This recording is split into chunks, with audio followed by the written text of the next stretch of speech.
कबार राकेश नाम का एक लड़का एक कंपनी में मैनेजर की पोस्ट पर ज्वाइन करता है। कंपनी का डायरेक्टर खुद राकेश को न्यू ज्वाइनिंग करने के उपलक्ष्य में बधाई देता है और राकेश को उसका केबिन दिखाता है। इसके बाद राकेश अपने केबिन में बैठ जाता है। कुछ देर के बाद एक पियोन राकेश को पानी की बोतल देने आता है। वो राकेश को पानी की बोतल देते समय कहता है कि लो बेटा पानी की बोतल।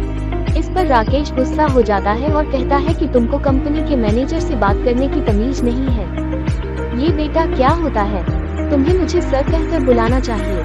कुछ देर के बाद कंपनी का डायरेक्टर सभी को मीटिंग के लिए बुलाता है, जिसमें राकेश भी जाता है।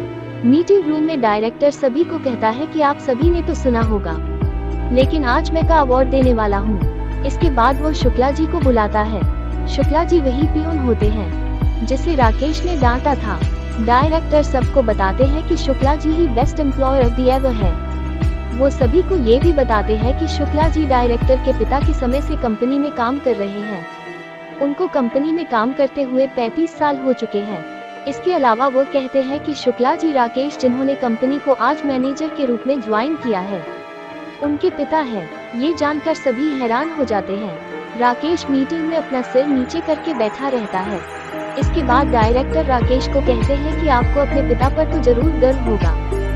इस पर शुक्ला जी भावुक होते हुए कहते हैं कि इसको गर्व चाहे हो या ना हो, लेकिन मुझे अपने बेटे राकेश पर पूरा गर्व है। डायरेक्टर कहते हैं कि इतने साल बड़ी ईमानदारी और मेहनत के साथ काम करने के कारण कंपनी ने निर्णय किया है कि कंपनी के कुछ शेयर शुक्ला जी दिए जाएंगे।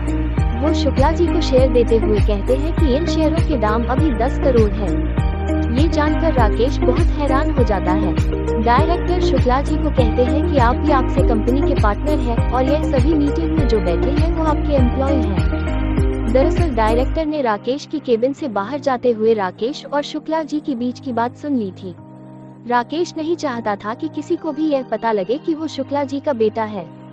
वो केबिन में अपने पिता को रिजाइन करने के लिए कह रहा था, लेकिन शुक्ला जी इसके लिए तैयार नहीं थे। वो अपने पिता को ये भी कह रहा था कि यदि किसी को पता लगा कि मैं एक पियोन का बेटा हूँ, मेरी कितनी बेइज्जती होगी। अब मैं मैनेजर की पोस्ट पर लग गया हूँ, मैं आपको घर बैठा कर खिला सकता हूँ। लेकिन उसके पिता ने कहा कि मैं इतने सालों से कंपनी में नौकरी कर रहा हूँ, मैं रिटायर होकर इस कंपनी से विदा होऊंगा। इस तरह पिता पुत्र के रिश्तों की यह बहुत ही इमोशनल स्टोरी थी जो किसी को भी भावुक कर दे।